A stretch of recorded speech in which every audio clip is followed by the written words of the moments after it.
তো বন্ধুরা তোমরা সবাই কেমন আছো? আশা করি ভালো আছো। চলে আসলাম একটা নতুন আপডেট নিয়ে, যে আপডেটটা আমাদের কাঁচরাপাড়ার নবাঙ্কুর ক্লাবে। তো নবাঙ্কুর ক্লাব কিন্তু প্রতি বছর অনেক নতুন নতুন উপহার দিয়ে আসে আমাদের জনগণদের। তো এবার 2024 সালে দাঁড়িয়ে তাদের কি থিম, সেটাই আজকের এই ভিডিওতে দেখাবো। তো চলো আর বেশি কথা না বলে আজকের ভিডিও শুরু করা যাক। Let's start.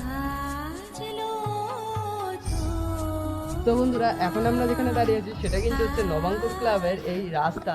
তো যে থিমটা থেকে তোমরা রাস্তা দিয়ে আসবে সেই রাস্তার উপরে কিন্তু এখন আমরা বর্তমানে দাঁড়িয়ে আছি।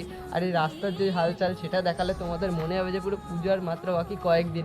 এটা দেখে প্রায় বোঝাই যাচ্ছে, কারণ দেখো এই রাস্তার সমস্ত দিকে কিন্তু এরকম প্লাই বলো, এরকম তক্তা বলো, বাঁশের, যাই হোক ওগুলো দিয়ে কিন্তু পুরো রাস্তা এরকম ঘিরে রয়েছে। এইখানে যে মণ্ডপ হয় সেটা তো তোমাদের দেখাচ্ছি এখন আমাদের ঠিক সামনেই যেটা রয়েছে। আর আমরা যে ফেলে আসছি, মানে যেটা মেন আকর্ষণ প্রতিবার নবাঙ্কুর ক্লাবের, এর আগের বার 2000 সালে কিন্তু হয়েছিল দুবাইয়ের ডাউন টাউনটা, বা সেই ডাউন টাউনটা আরও কিন্তু বেশ ফেমাস হয়েছিল পশ্চিমবঙ্গের বুকে। তো এবার হচ্ছে কিন্তু রাশিয়ার সেন্ট পিটারবার্গ, সেইটা রয়েছে আমাদের ঠিক পিছনে, সেটাও তোমাদের দেখাবো। আর এখন মাতৃ প্রতিমা যেখানে রাখা হয় সেইখানে আগে তোমাদের নিয়ে যাই, চলো। তো দেখতে পাচ্ছ এইখানেই কিন্তু মাতৃ প্রতিমা এবার থাকবে।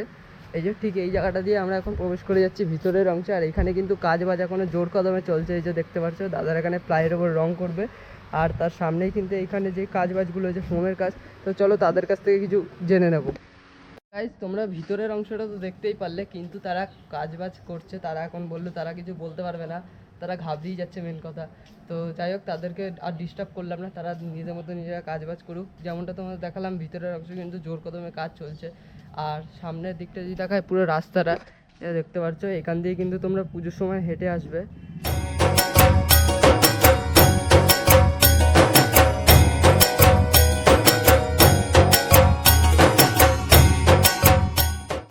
এই যে দেখতে পাচ্ছ এটা কিন্তু হচ্ছে ঠিক সেন্ট পিটারবার্গের একটা সাইড, আর ওই সাইড থেকেও তোমাদের দেখাবো, সামনে থেকেও তোমাদের দেখাবো। আর তার আগে একটা জিনিস দেখাই, দেখো এর আগের বার কিন্তু এই জায়গাটাতেই নবাঙ্কুর ক্লাব ছিল। এই ক্লাবটা কিন্তু ভাঙা হয়েছে কী কারণে সেটা বুঝতে পারছি না, ক্লাব কর্তৃপক্ষকেও দেখতে পেলাম না, যার জন্য কিন্তু কিছু প্রশ্নও করতে পারলাম না। এর আগের বার কিন্তু অনেক রকম ইন্টারভিউ নেওয়া হয়েছিল। তো চলো এখন তোমাদের দেখাবো। এই যে দেখতে পাচ্ছ এটা কিন্তু হচ্ছে ঠিক সামনের যে লুক। আর তোমরা যদি এখানে আসতে চাও, তাহলে তোমরা যদি কাঁচরাপাড়া স্টেশনে নেমে আসো তাহলে তোমাদের সুবিধা হবে। তোমরা কাঁচরাপাড়া স্টেশনে নেমে ওই দিকটা থেকে চলে আসবে। আর দেখো কাঁচরাপাড়া স্টেশনে তোমরা কীভাবে আসবে, শিয়ালদা থেকে যে কোনো ট্রেন ধরে তোমরা কাঁচরাপাড়া স্টেশনে নেমে যেতে পারবে। কাঁচরাপাড়ার সব ট্রেনই দাঁড়ায়, রানাঘাট বলো, শিয়ালদা বলো, যে কোনো ট্রেন ধরে তোমরা কাঁচরাপাড়ায় নেমে যাবে। কাঁচরাপাড়ায় নেমে যাওয়ার পর তোমরা ওইখান থেকে বলবে যে অটো করে নবাঙ্কুর ক্লাব যাবো। স্টেশনে নামার পর তোমরা এখান থেকে ঠিক চলে আসতে পারবে নবাঙ্কুর ক্লাবে।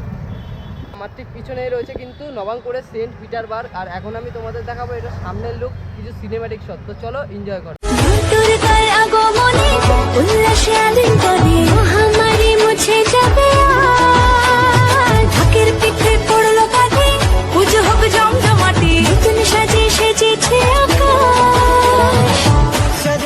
দেখতে পাচ্ছ নবাঙ্কুর ক্লাবের যে সেন্ট পিটারবার্গ হচ্ছে রাশিয়ার, সেটার হাইট কিন্তু এখনো প্রায় বাড়তে পারে, তাই না? হ্যাঁ হ্যাঁ বাড়বে, একদম বাড়বে। দু সাইডে দুটো চূড়া হবে, মাঝখানেটা একটু হাইট উঁচু হবে না? হ্যাঁ, দু সাইডে দুটো চূড়া হবে আর মাঝখানের হাইটটাও বাড়বে। কারণ কি এখন এখানে কিন্তু বাকি পুজোর 20 দিন, আর কাজবাজ কিন্তু জোর কদমে চলছে। ভিতরের কাজ, রাস্তার কাজ, আর সেই সৌধটার কাজ সমস্তটাই কিন্তু এখনো চলছে।